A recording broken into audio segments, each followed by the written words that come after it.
Buenas, le habla el estudiante de Medicina de la Universidad Central del Este, Julio Eber de los Santos Medina, matrícula 2017-29-23. En este caso vengo en una presentación de la materia Semiología Quirúrgica con el doctor Hugo Hadley. En este caso venimos hablando del tema la glándula tiroides. Tenemos que los antecedentes de esta glándula, que ésta se conoce desde el Renacimiento. Algunos textos describen que ésta pudo haberse conocido desde los años antes de Cristo. Pero ¿qué pasa en detalle? Como tal, no se conocía la glándula, sino una enfermedad que se producía de ella. Tenemos que en el 1619 Jerónimo Fabricio reconoció el bocio que viene desde esta glándula. Sin embargo, el término glándula tiroides viene del griego tiroides, que significa en forma de escudo, pero este crédito se le da en 1656 a Thomas Wharton en su obra que se llama La adenografía. Tenemos que en el 1776 Albrecht von Haller clasificó la tiroides como una glándula sin conducto que se creía que tenía múltiples funciones, como son embellecer a la mujer. También se decía que era como un reservorio, que ella como que lubricaba la laringe y guardaba de reservorio a esta. También se decía que esta podía suministrar un flujo continuo para mantener el cerebro. Tenemos en su embriología que la glándula tiroides viene y se origina de una invaginación del tejido del intestino primitivo, alrededor de la tercera semana de gestación. Surge en la base de la lengua, cerca del agujero ciego. Las células endodérmicas del piso primordio, tenemos que la palabra primordio, que significa principal o principio o primero, en caso que la palabra primordio quiere decir el principio de la formación de un órgano. Se engruesan para formar el primordio tiroideo medial, que desciende por el cuello anterior, estructuras que forman el hueso hioideo y la laringe. Tenemos que durante el descenso el primordio permanece, ya dijimos anteriormente que era la palabra primordio. Si nos guiamos de lo que significa, podemos encontrarle sentido a la explicación. El primordio permanece conectado con el agujero ciego mediante un tubo recubierto con epitelio que se conoce a este como conducto tirogloso. Las células epiteliales que forman el primordio dan origen a las células foliculares de la tiroides. Tenemos que también se forman los primordios laterales, tanto mediales como laterales. Tenemos que los primordios laterales pares proceden del cuarto saco braquial y se fusiona con el primordio medial alrededor de la quinta semana de gestación. Vimos que ya los primordios mediales se forman en la tercera semana de gestación. Ya tenemos que los laterales se forman en la quinta semana de gestación. Los primordios laterales poseen un origen neuroendodérmico, o sea, van a tener una función neuroendodérmica o vienen de neuroendodermo. Últimos cuerpos braquiales y proporcionan las células parafoliculares o células C, que son las productoras de la calcitonina, que quedan en la región posterior-superior de la glándula. Los folículos tiroides aparecen en la octava semana y la formación de coloide inicial a la 11ª semana de gestación. Es cuanto a mi participación. Espero que sea muy productiva para su conocimiento. Muchas gracias. Mi nombre es Jennifer Peguero y le voy a estar hablando sobre las anomalías del desarrollo y sobre la anatomía de la glándula tiroides. Vamos a iniciar hablando sobre el quiste del conducto tirogloso, la cual es una de las anomalías cervicales más frecuentes. Se supone que durante la quinta semana de gestación la luz del conducto tirogloso debe de obliterarse, para así a la octava semana ya desaparecer por completo. En esta patología esto no sucede. Por lo general, estos pacientes son asintomáticos a menos de que adquieran algún tipo de infección. El diagnóstico se establece casi siempre mediante la observación de la tumoración de 1 o 2 centímetros en la línea del cuello. Esta tumoración es lisa y bien definida. Normalmente no se requieren otros análisis, por así decirlo, para confirmar el diagnóstico, pero la ecografía, en caso de necesitarse, la ecografía sería el predilecto. El tratamiento de esta anomalía es una técnica llamada Sistruk, que consiste en la eliminación de la tumoración mediante la cistectomía en bloque y también una incisión de la parte central del hueso hioideo para así disminuir la probabilidad de recurrencias. Hay veces que este tumor se drena y en esas ocasiones podría darse lo que es los senos del conducto tirogloso, que se debe al drenaje espontáneo quirúrgico de este quiste, que consiste en una inflamación alrededor de la piel. Bien, otra anomalía del desarrollo viene siendo el lóbulo piramidal. Se supone que en condiciones normales el conducto tirogloso se debe atrofiar, aunque puede permanecer como una banda fibrosa en el 50% de los individuos. El extremo distal, que conecta con la tiroides, persiste entonces con lo que llamamos lóbulo piramidal. En las personas normales el lóbulo piramidal no es palpable, pero en trastornos que causan hipertrofia tiroidea, como son la enfermedad de Graves, el bosón nodular difuso y la tiroiditis linfática, casi siempre crece el lóbulo piramidal y ahí sí lo podemos palpar. Bien, la última anomalía de desarrollo de la que les voy a estar hablando es sobre la tiroides lingual. Esta sucede por una falta de descenso normal del primordio mediano. Es necesario solamente intervenir cuando el paciente presenta síntomas obstructivos, tales como atragantamiento, disfagia, obstrucciones respiratorias y hemorragia. Muchos de estos pacientes pueden desarrollar un hipotiroidismo o un pseudohipotiroidismo. El tratamiento de esta afección incluye administración de hormonas tiroides exógenas para suprimir la hormona estimuladora de tiroides y también la ablación de yodo radioactiva seguida de la reposición hormonal. Muy pocas veces es necesario cirugía en estos pacientes. Bien, vamos a continuar hablando sobre la anatomía de la glándula tiroidea. La glándula tiroidea es de un color marrón en el adulto y de consistencia firme. Se localiza anterior al cuello, profundo a los músculos esternoioideo y esternotiroideo, aproximadamente a nivel de las vértebras C5 y T1. Se estipula que el peso normal de esta glándula es aproximadamente de 20 gramos, pero su peso puede variar según el peso corporal de la persona y sobre el consumo de yodo de esta. Esta glándula se encuentra conformada por dos lóbulos, uno izquierdo y otro derecho, que se encuentran anterolaterales a la laringe y a la tráquea.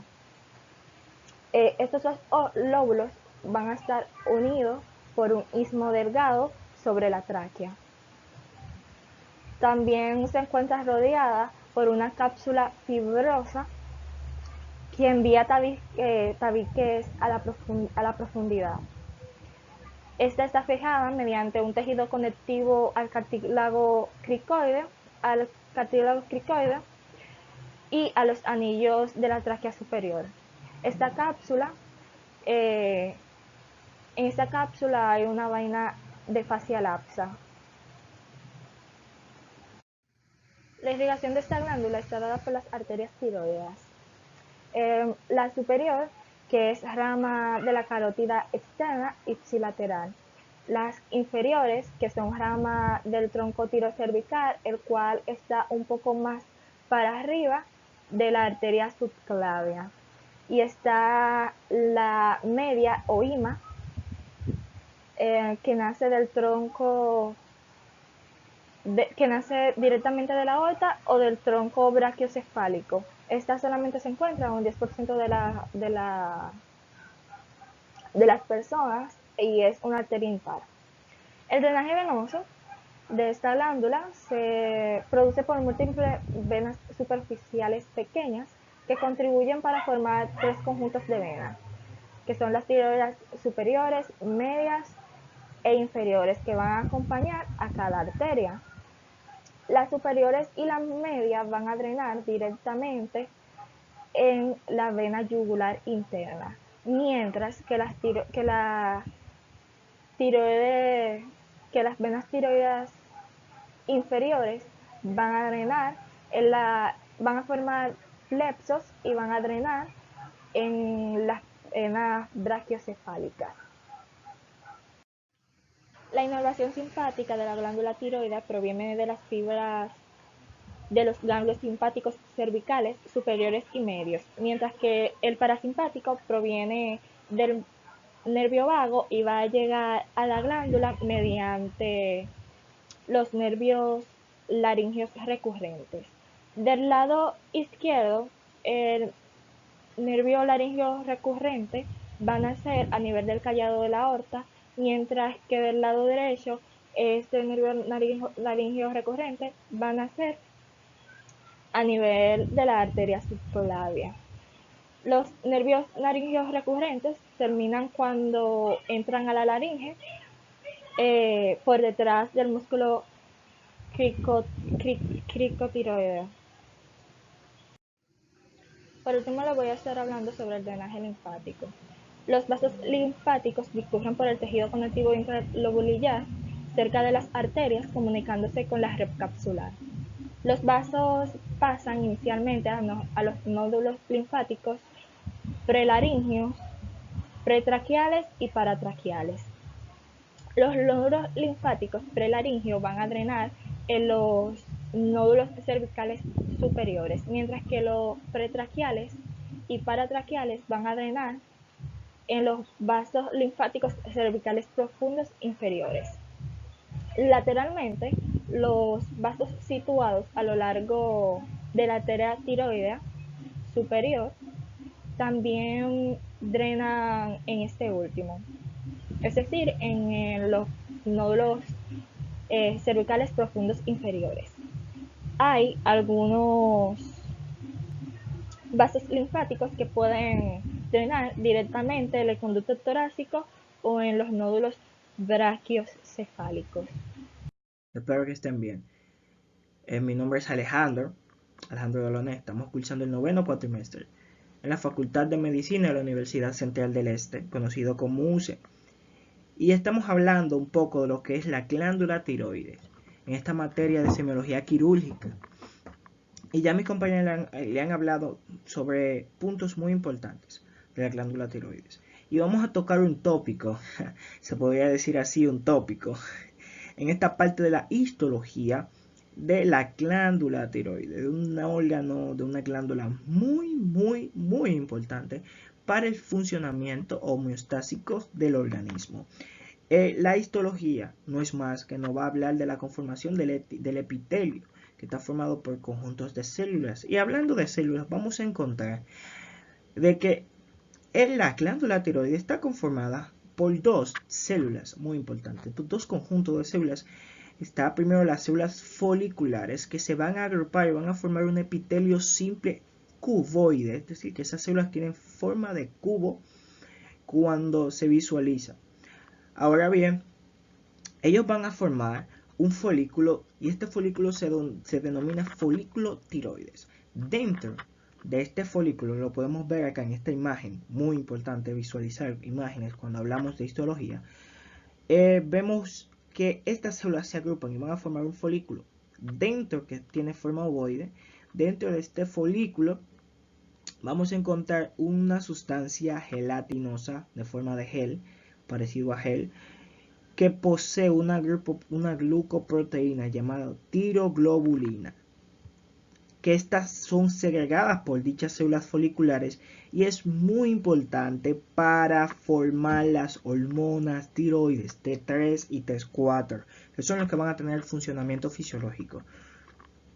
Por eso que es importante tener esto muy pendiente. Vamos a encontrar otro tipo de células en un corte histológico normal sobre células parafoliculares. Ellos van a segregar una hormona llamada calcitonina que se utiliza o tu cuerpo lo utiliza para la regulación del calcio en el organismo. Vamos a ver unos cortes adelante, unos cortes histológicos y para ver más de cerca estas células. Como estamos viendo aquí, vemos los coloides dentro con la tiroglobulina, vemos las células foliculares y las células parafoliculares. Y aquí en esta señalización es muy interesante, está muy señalizada, es muy bueno esto. Vemos las células parafoliculares, vemos y las células foliculares formando lo que es el coloide tiroides, el coloide dentro del folículo tiroides, muy importante. Vamos a continuar hablando en esta parte sobre la fisiología de la glándula tiroides. Y es muy importante el conocimiento del funcionamiento normal para poder identificar las alteraciones en el organismo. Esta glándula tiroides va a segregar dos hormonas, T4 o tetrayodotironina y T3 triyodotironina. El T4 es conocido como tiroxina con X, como dice un profesor. Es muy importante esto. Otro dato muy curioso es que la T4 es la que más se produce, pero quien va a tener su funcionamiento fisiológico o el efecto en los órganos dianas es T3. ¿Y cuáles son las funciones de estas hormonas segregadas por la glándula tiroides? Tienen una función muy importante ya que potencializan otras hormonas, como el ejemplo que podemos citar, las hormonas de crecimiento para promover la formación ósea, también a las catecolaminas aumentan su efecto, ellos aumentan el consumo de oxígeno a nivel tisular, tienen capacidad o tienen funcionamiento inotropo y cronotropo positivo, es decir, que aumentan la frecuencia cardíaca y la fuerza de contracción del músculo cardíaco, aumentando los niveles de calcio intracelular. Aumentan la absorción de glucosa en el tracto gastrointestinal y no solamente eso, también ellos estimulan a la motilidad de los intestinos, es decir, a la peristalsis. Y una persona con déficit de estas hormonas puede sufrir de estreñimiento. Ayuda a la formación temprana, a la maduración temprana del sistema nervioso central. Por eso podemos ver personas que si tienen déficit en una edad temprana, vamos a ver que pueden tener problemas cognitivos y se puede presentar con retrasos mentales. Es muy importante la parte fisiológica. Ahora vamos a ver cómo es que se va a sintetizar o qué mecanismo utiliza nuestro cuerpo para sintetizar estas hormonas. Vamos a hablar de la síntesis de las hormonas tiroides. Vemos que necesitamos tiroglobulina, es muy importante la tiroglobulina. Vimos anteriormente que se almacena en los coloides, es una glucoproteína. La entrada de yodo, es decir, que el yodo, el consumo de yodo es muy importante para la formación de las hormonas tiroides. Y un paciente con un déficit del consumo alimenticio de yodo va a presentar una disminución de la producción de dichas hormonas. ¿Cómo entra el yodo al organismo? El yodo entra a través de un cotransporte llamado el trap de yodo, utilizando sodio y ATP. Es muy importante, eso es una proteína de membrana. Luego que entra enzimas como la peroxidasa o la tiroide peroxidasa, van a oxidar al yodo para poder hacer la organificación, que no es más que la yodación de la tirosina. Bien, cuando se une una molécula de yodo oxidado con tirosina, te va a formar una monoyodotirosina. Monoyodotirosina. Cuando se unen dos moléculas, te van a formar un diyodotirosina. Esos son precursores para la formación de T3 y T4. Cuando un monoyodotirosina se une con una sola molécula de diyodotiroxina, te van a formar T3, es decir, que tiene 3 moléculas de yodo. Pero cuando se unifican dos DIP, que es diyodotirosina, que tienen 4 moléculas de yodo, y no es más de que T3 posee 3 moléculas de yodo, la hormona T3, y la hormona T4 posee 4 moléculas de yodo, así de sencillo. Ahora, le dije anteriormente de que quien tenía la función fisiológica en los órganos diana era T3,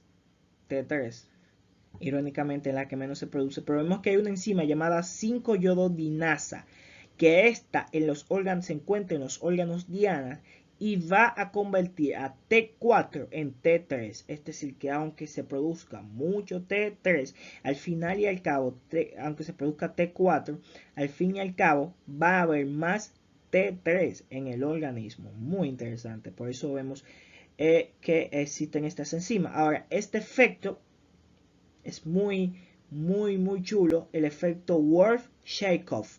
Este efecto es cuando hay una retroalimentación negativa por la misma cantidad de yodo. Nuestro cuerpo es tan inteligente que cuando hay un aumento del yodo en el organismo, para que no haya un hipertiroidismo, el aumento de yodo bloquea o inhibe la organificación, es decir, que detiene la producción de precursores para la síntesis de la hormona, para que no haya una alteración y la homeostasis se mantenga, para ver lo inteligente que es nuestro cuerpo. Aquí le traigo una representación para ver de manera rapidita la bomba del sodio yodo, donde el sodio hay un cotransporte utilizando ATP, transporte activo, donde el yodo entra acompañado del sodio. Aquí vemos toda la síntesis en las células foliculares y en el lumen del folículo, y hay una proteasa que lo que hace es hidrolizar para que solamente salga en la circulación de manera libre T4 y T3, y vemos como los órganos dianas T4 se convierte en T3, y esta gráfica que está aquí es un esquema para ver la regulación de la producción y la liberación. Vemos que el hipotálamo esto es lo que lo regula, está regulado por el eje hipotálamo hipoficiario, donde el hipotálamo segrega la hormona liberadora de tirotropinas, y esto estimula a la pituitaria anterior a segregar la hormona estimulante del tiroides para que esa hormona llegue a los folículos y estimular a la liberación y a la producción de dichas hormonas para ir a los órganos efectores, a los órganos dianas. Cuando existe un aumento de ellos, vemos que se produce el aumento de esto, produce una retroalimentación negativa para regular la producción, y vemos otras hormonas como la somatostatina, hormona anticrecimiento también como se conoce, que inhibe también esta formación.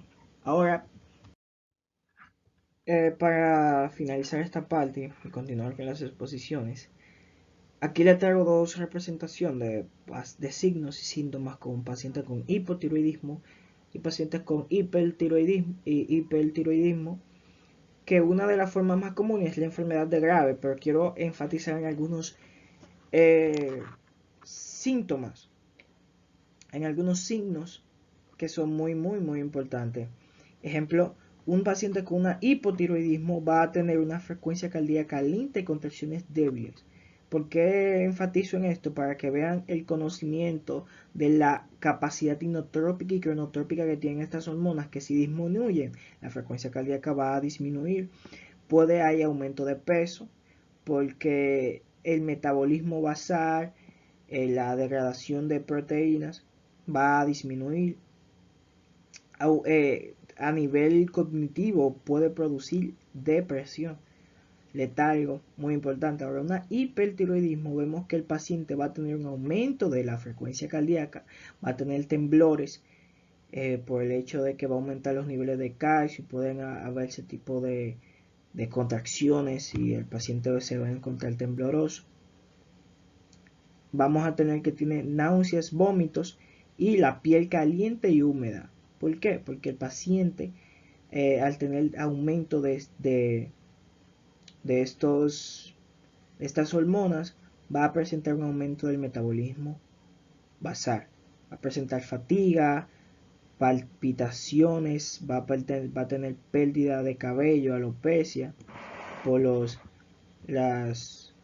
glucocorticoides, ya que sabemos que esas hormonas tiroides aumentan o potencializan los efectos de otras hormonas muy importantes.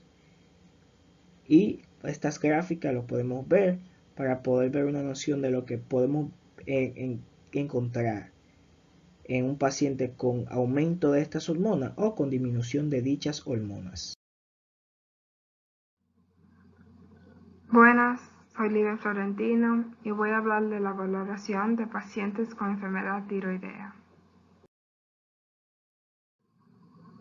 Pruebas de función tiroidea.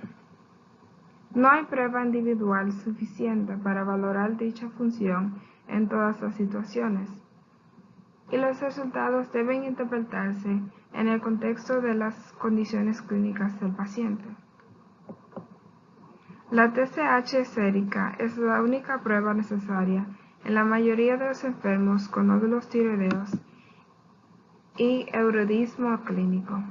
Los otros exámenes incluyen T4 y T3 totales, T4 y T3 libres, hormona liberadora de titotropina, anticuerpos tiroideos, tiroglobulina sérica y calcitonina sérica.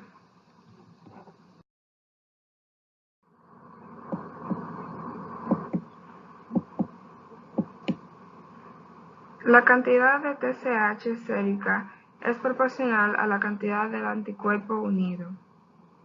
Las concentraciones séricas de TSH reflejan la capacidad de la hipófisis anterior para detectar concentraciones de T4 libre. Los cambios pequeños en la T4 libre producen un gran cambio de las concentraciones de TSH. Las pruebas ultrasensibles de TSH se convirtieron en la opción más sensible y específica para el diagnóstico de hipertiroidismo e hipotiroidismo para optimizar el tratamiento con T4.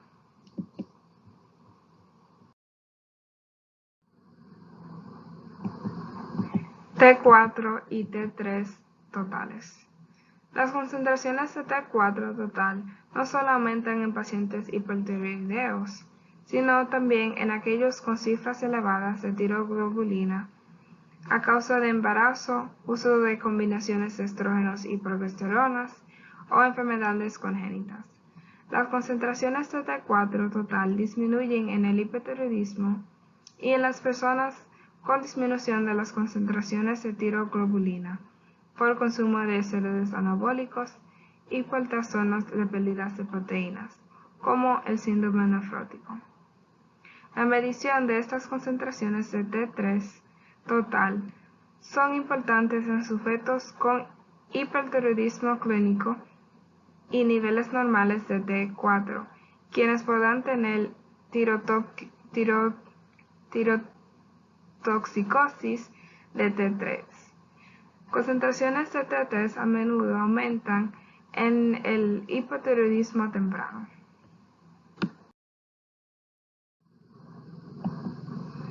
T4 y T3 libres.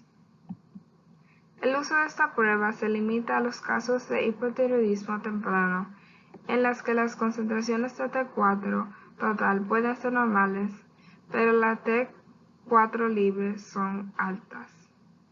En pacientes con resistencia de órganos terminales a la T4, también llamado síndrome de Reftow, las concentraciones de esta aumentan, pero las concentraciones de TSH casi siempre es normal. La T3 libre es más útil para la confirmación del diagnóstico del hipotiroidismo temprano, en el que las concentraciones de T4 y T3 libres se elevan antes de las cifras totales de estas hormonas.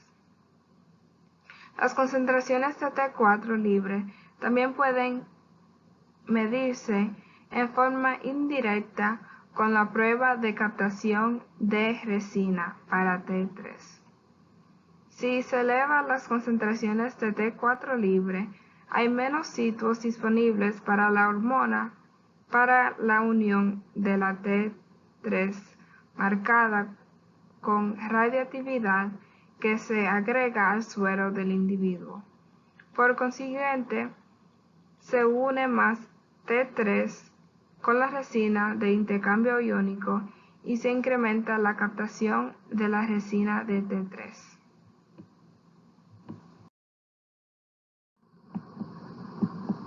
Hormona liberadora de tirotropina. Esta prueba ayuda a valorar la función secretora hipofisaria de TSH. Esta prueba se utilizó antes para valorar a los enfermos con hipertiroidismo limitiforme, pero se ha sustituido casi por completo por pruebas sensibles para esta indicación. Anticuerpos tiroideos. Los anticuerpos tiroideos incluyen antitiroglobulina, peroxidasa antimicrosómica o tiroidea e hemoglobina estimulante de la tiroides. Cerca del 80% de los sujetos con tiroiditis de Hashimoto tienen concentraciones aumentadas de anticuerpos. También puede elevarse en personas con enfermedad de Graves, bocio multinodular y algunas veces neoplasias tiroideas. Tiroglobulina sérica. En condiciones normales, la tiroglobulina no se libera a la circulación en grandes cantidades. Se incrementa en grado notorio en los pacientes con procesos destructivos de la glándula tiroides, como la tiroiditis o estados con aumento a la reactividad, como la enfermedad de Graves y el bocio multinodular tóxico. El uso más importante de las concentraciones de tiroglobulina sérica es en la vigilancia de los pacientes con cáncer tiroideo diferenciado a fin de detectar recurrencia, sobre todo después de una tiroidectomía total y ablación con yodo radioactivo. Calcitonina sérica. La calcitonina sérica es un producto de la célula C y su acción reduce la concentración sérica de calcio, aunque en seres humanos solo tienen efectos fisiológicos mínimos. Este es un marcador sensible del cáncer tiroideo medular. Gracias por su atención.